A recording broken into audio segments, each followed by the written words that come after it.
राजदीप सरदेसाई ने फिर देशद्रोही बयान दिया और बेहद शर्मनाक बयान। राजदीप सरदेसाई बोले कि भारत को पीओके जो है वो पाकिस्तान को सौंप देना चाहिए। मतलब उनका स्पष्ट है कि पाकिस्तान को दे दीजिए और पीओके पे अपना दावा वापस ले लीजिए, अपना कोई बात ना कीजिए, पाकिस्तान के पे रहने दीजिए, मतलब भूल जाइए। ये कौन कह रहा है? भारत का एक पत्रकार। और कौन? महान क्रिकेटर दिलीप सरदेसाई का बेटा कह रहा राजदीप सरदेसाई। कितना बड़ा अंतर। यही नहीं, राजदीप सरदेसाई इसके अलावा क्या कह रहे हैं कि स्थायी समाधान भारत पाकिस्तान का निकल आएगा। मतलब पीओके उनको सौंप दीजिए, स्थायी समाधान निकल आएगा। देश की सामरिक पहलुओं पे कोई नॉलेज ना होना, ऐसा व्यक्ति कह रहा है कि जैसे कोई सेना का या देश का कोई बहुत बड़ा अधिकारी हो या बहुत बड़ा व्यक्ति हो। पूरे देश में मतलब इस बात का ताज्जुब हो रहा। हालांकि पाकिस्तान में खुशी मनाई जा रही है। राजदीप सरदेसाई, ये एक नैरेटिव चल रहा है। आपको ये भी बता दें, यही नहीं, इससे ज़्यादा बड़े ज्ञानी हो गए। राजदीप सरदेसाई क्या कह रहे हैं कि एलओसी को इंटरनेशनल बॉर्डर बना दीजिए। मतलब जो एलओसी है उसको इंटरनेशनल बॉर्डर बना दीजिए। किस समय ये बात कह रहे हैं? जब पाकिस्तान को पीओके भारत को सौंपना ही पड़ेगा तस्तरी में, हर हाल में। मोदी जी ने कह दिया सिर्फ पीओके और आतंकवाद पर बात होगी।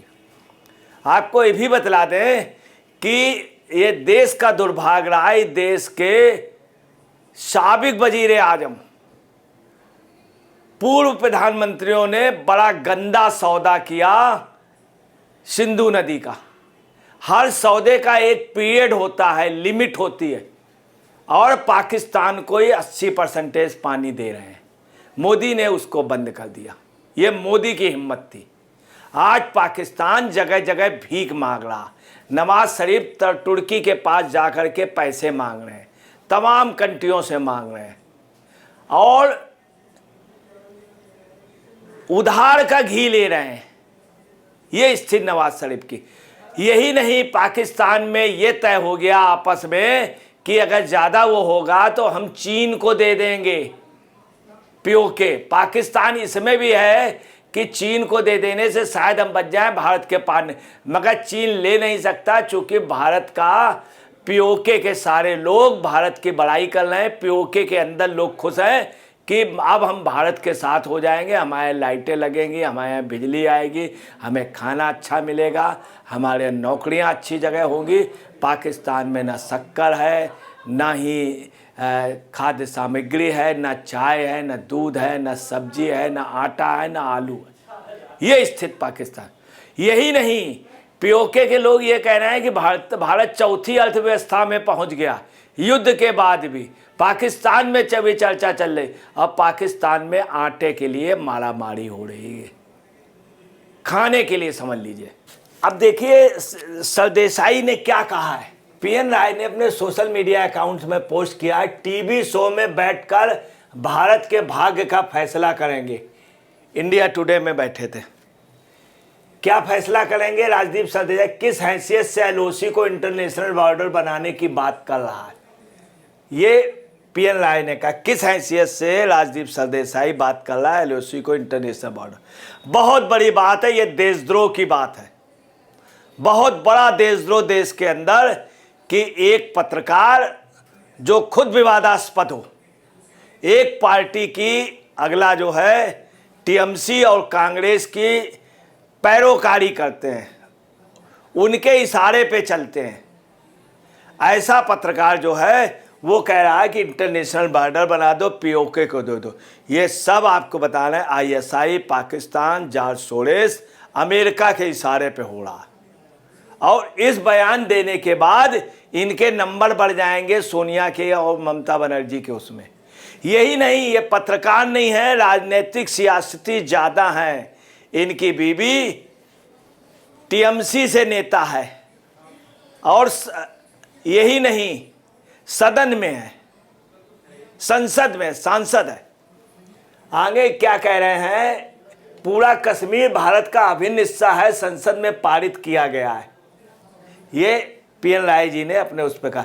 पहलगाम में धर्म पूछकर हिंदुओं की हत्या की गई, राजदीप ज्ञान दे रहा है, मोदी पाकिस्तान से वार्ता करें। यही नहीं, राजदीप और सलाह दे रहे हैं कि मोदी पाकिस्तान से वार्ता करें। ये बयान राजदीप को कांग्रेस से स्क्रिप्टेड है, टीएमसी से स्क्रिप्टेड है।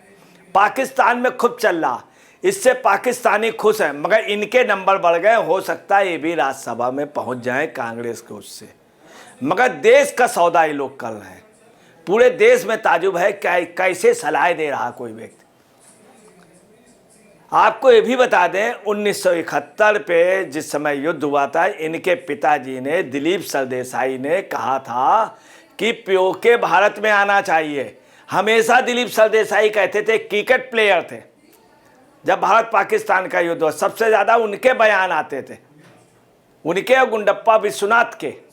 यही नहीं, गुंडप्पा विश्वनाथ कर्नाटक से चुनाव लड़े थे विधानसभा का, तब भी उन्होंने कहा था, दिलीप सरदेसाई जी ने उनके सभा में, कि पीओके भारत में रहना चाहिए, हर हाल में भारत को कभी। ये भारत पाकिस्तान को दे रहे हैं। ये आप देखिए, राजदीप सरदेसाई हैं। ये देखिए बीच में एंकर बैठी हुई, गौरव सावंत ने इनको खूब झाड़ा।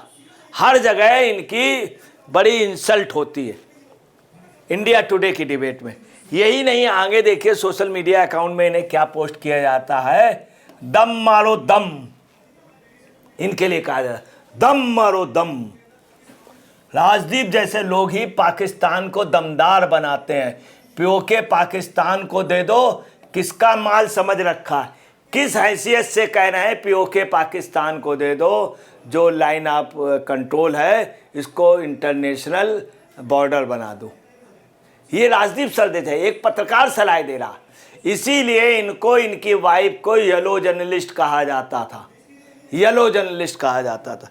अब आप देखिए, we should not underestimate Pakistan capacity of strike back. ये भी कह रहे हैं पाकिस्तान को हम कमज़ोर ना समझें, उसकी भी कैपेसिटी है स्ट्राइक बैक की, वो भी जवाब देने पे बहुत मजबूत है, उसको हम हल्के में ना लें।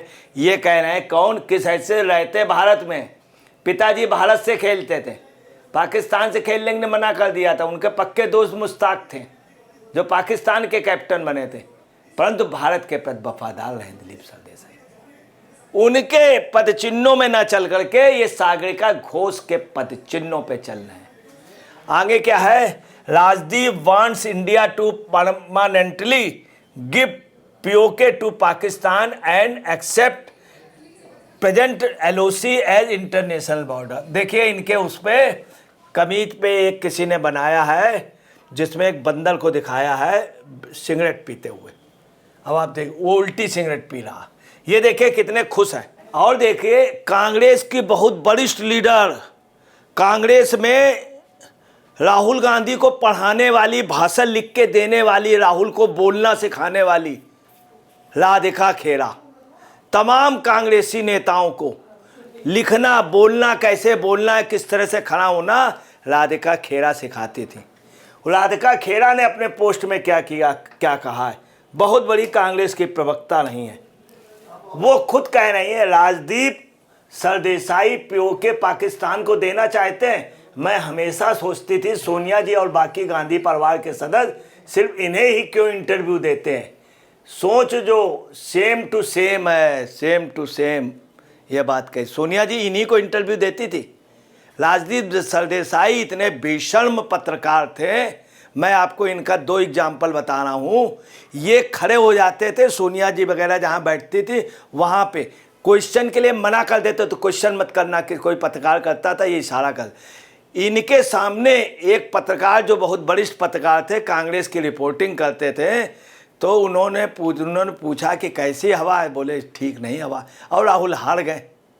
इसके बाद राहुल गांधी ने उससे कहा हवा निकल गई, उस पत्रकार से, सीनियर्स कहते हैं, जो राजदीप सरदेसाई से सीनियर था। राजदीप सरदेसाई दांत निकाल रहे थे, हंस रहे थे। यही नहीं, पत्रकारों को के लिए ये कांग्रेस के पैरोकार ही नहीं बल्कि बहुत ही उनके लिए वैसे शब्द कहे जाते हैं। ऋषिराज शंकर सनातनी ने कहा ये बेशर्म देशद्रोही पत्तलकार, राजदीप सरदेसाई के लिए ही नाम ये चल रहा है। ये बेशर्म देशद्रोही पत्तलकार ये ऋषिराज सनातनी के लोगों की आवाज़ निकल रही है, पेट से बेस से निकल रही है। राजदीप सरदेसाई अब सारी हदें पार कर रहा है। प्रधानमंत्री पीओके पर ही बात करने का ऐलान कर चुके हैं और ये पाकिस्तान डी का मतलब होता है दा लाल, साफ साफ कह रहा है कि भारत को पीओके हमेशा के लिए पाकिस्तान को दे देना चाहिए और पाकिस्तान को ताकतवर देश बता रहा है। अब आपको बताना है, चूंकि पीओके भारत में आ रहा है, निश्चित तौर पे देना पड़ेगा। हम इसके पहले पानी नहीं देंगे इनको, और ये पाकिस्तान के नैरेटिव से काम कर रहे हैं। चूंकि सोनिया वगैरह ने, कांग्रेस ने पाकिस्तान पैदा किया था। यही नहीं, आप देखिए सोशल मीडिया अकाउंट में यशोला ने कहा पाकिस्तान का पानी बंद किया राजदीप सरदेसाई का, कि टॉयलेट का नहीं। मतलब इस तरह का आप समझ लीजिए, कोई कह रहा पाकिस्तान का पानी बंद किया राजदीप सरदेसाई के टॉयलेट का नहीं। हालांकि थोड़ा ख़राब लगता, हम भी इसके बात से सहमत, मगर लोग इस तरह से इनके टॉयलेट का तो पानी बंद नहीं किया पाकिस्तान, इनको तकलीफ क्यों हो रही। अब आप देख लीजिए, जगदीश ढोलकिया ने कहा राजदीप सरदेसाई देश का गद्दार है, उसे पाकिस्तान भेजना ही होगा। राजदीप तू तो क्या, तेरा बाप भी कश्मीर को भारत से अलग नहीं कर सकता। ये बात क्यों आ गई, चूंकि इन्होंने कहा। यही नहीं, मैं आपको बता रहा हूँ, फरवरी 2016 में राजदीप सरदेसाई ने कहा था कि मैं देशद्रोही हूँ, मैं राष्ट्र विरोधी हूँ, क्योंकि मैं हिंदू हूँ। कितनी बड़ी बात, हिंदू जैसे सब राष्ट्र विरोधी हैं, देशद्रोही। फरवरी 2016 में इन्होंने बयान दिया था कि मैं देशद्रोही हूँ चूँकि मैं हिंदू हूँ। हिंदुओं को बदनाम कर रहे हैं। अब आप अंदाज लगा सकते हैं कि राजदीप सरदेसाई का कितना गंदा सोच है, किसके इशारे पे, पूरा कांग्रेस के। यही नहीं, राजदीप सरदेसाई पे कई मामले ऐसे हैं, इनका जो है ये गाइड जो होते हैं सोनिया जी से और ममता बनर्जी से, तथा बंगाल की राजनीति में जितनी गंदगी की है राजदीप सरदेसाई किसी ने नहीं। मैं आपको बता रहा हूँ, कांग्रेस का वरिष्ठ लीडर जो विपक्ष का नेता रहा, कांग्रेस का लीडर रहा, उस व्यक्ति को इन्होंने बंगाल से चुनाव हरवा दिया। ममता बनर्जी, कांग्रेस और टीएमसी में दोस्ती नहीं कराई, अलगाव कराया। ये इनका रहा। ये टुकड़े टुकड़े चाहते हैं पूरे देश। कन्हैया कुमार पे भी इनका बड़ा डिस्प्यूटेड वो था। कन्हैया कुमार को टिकट दिलाने में भी दिल्ली पे और बिहार में ये और सागरिका घोष रही। पत्रकारों से इन्हें कोई मतलब नहीं, इन्होंने पत्रकारिता के नाम पे अपनी बीवी को टिकट दिला दिया राज्यसभा का, और खुद लगे हुए, सिर्फ ये खुद अपना बनाते हैं। दोस्तों नमस्कार, मैं अजय पत्रकार।